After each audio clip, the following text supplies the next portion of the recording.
Hi అండి. This is Sindhu. అందరూ ఎలా ఉన్నారు? ఈరోజు నేను మీతో డిస్కస్ చేస్తున్నాను యాంటీబయోటిక్స్. యాంటీబయోటిక్స్ ప్రతి చిన్నదానికి వాడుతున్నారా? అసలు యాంటీబయోటిక్స్ అంటే ఏంటి అని తెలుసుకోవాలనుందా? యాంటీబయోటిక్స్ వాడటం వల్ల ఇమ్యూనిటీ తగ్గుతుందా? లేదా? అన్నది చాలా మందికి డౌట్ ఉందండి. దీన్ని నేనిప్పుడు మీకు క్లారిఫై చేస్తాను. అసలు యాంటీబయోటిక్స్ అంటే మన బాడీలో బ్యాక్టీరియాని చంపుతుందనమాట. వైరస్‌ని కాదండి, బ్యాక్టీరియాని చంపుతుంది.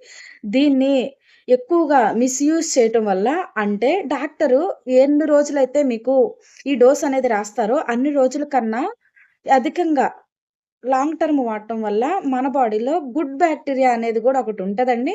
అది ఏంటంటే మన డైజెషన్‌కి ప్లస్ ఇమ్యూనిటీకి హెల్ప్ అవుతది.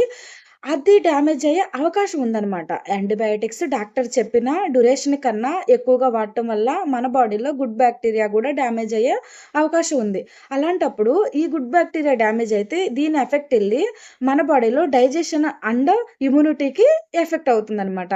మనం యాంటీబయోటిక్స్ వాడాలి అంటే అది డాక్టర్ రాయాలండి. డాక్టర్ రాసిన తర్వాత మధ్యలో ఆపగూడదు. ఆయన ఒక వీక్ అంటే ఒక వీకు లేదంటే 3 డేస్ ఇలా ఉంటది మీ డ్యూరేషను. ఇలా వాడటం వల్ల ఏంటంటే మీ హెల్త్ బావుంటుంది.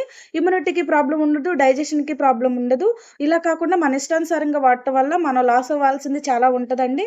ఇలాంటి హెల్త్ టిప్స్ కోసం మన ఛానెల్‌ని ఫాలో అవ్వండి. Thank you.